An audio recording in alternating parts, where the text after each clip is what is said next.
Hello, thank you for listening. This is the near death experience of David. This experience occurred on June 18th, 1963. Open quote. In 1963, I was hit by a car while riding my bike. My body flew 40 feet from the site of impact. I was left with an open compound fracture to my left fibula and tibia and a broken left knee. I do not remember the accident, but I do remember watching myself being loaded into the ambulance. It was the old-fashioned kind, like a hearse-looking vehicle where the one back door opens all the way. My next thought was one of floating through white clouds. There was no sky, no ground, no trees, and no animals.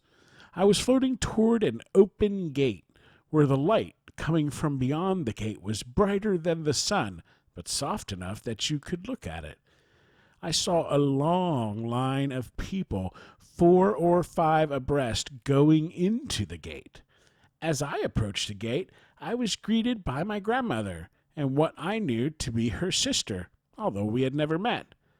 My grandmother told me to go back. It wasn't my time, but I still approached her.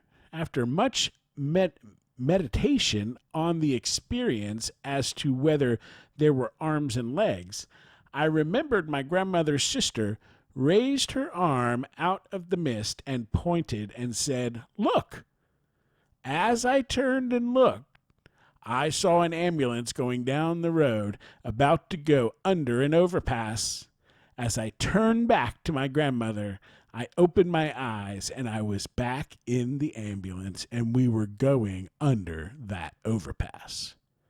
The next thing I remember, I was waking up in the hospital. I had a cast on my leg from my toes to my hip.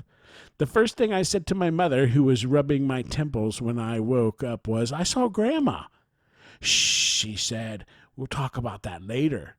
Well, later never came, and my young mind soon forgot about it. Over the years, I have wondered if it was even real. I wish my mom would have talked to me about it. But even more than that, I wish that I was able to go through the gate to see the other side. Are there trees and animals in heaven? I do not know, but I do know that I experienced something beyond this life. Although the thoughts are very vivid, my mind still has trouble accepting the fact that it happened. Close quote. That was pretty sneaky by his aunt. "Hey, look over there, David." You're back. There are some questions. Question: how did your highest level of consciousness and alertness during the experience compare to your normal everyday consciousness? Answer: when I was about 5 years old, I was traumatized. I was left with minimal brain damage from lack of oxygen. It left my thinking dulled. While in heaven, my thinking was still dulled, as if the trauma affected my very soul, which was now in heaven. Question: please compare your hearing. Answer: there was no talking through the mouth in heaven. As I think about it, there was no sound at all. We communicated telepathically. Question: did you see an unearthly light? Answer: yes, I saw a light shining from the gates of heaven. The light was brighter than the sun, but soft enough so you could look at it. I was stopped before I could get through the gates to witness the source of the light. Question: did you seem to enter some other unearthly world? Answer: all that I can remember is floating through the clouds toward the bright light.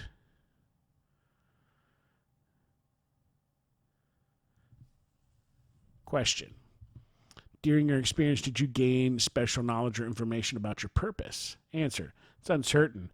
Since I was unable to relate my experiences right after they happened, I am a little uncertain that it was real. Question: during your experience, did you gain information about an afterlife?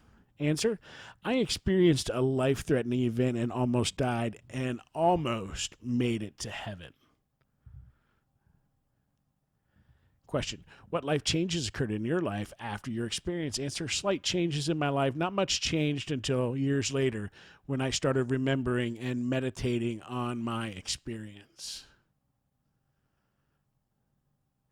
Question: what do you believe about the reality What did you believe about the reality of your experience shortly after it happened?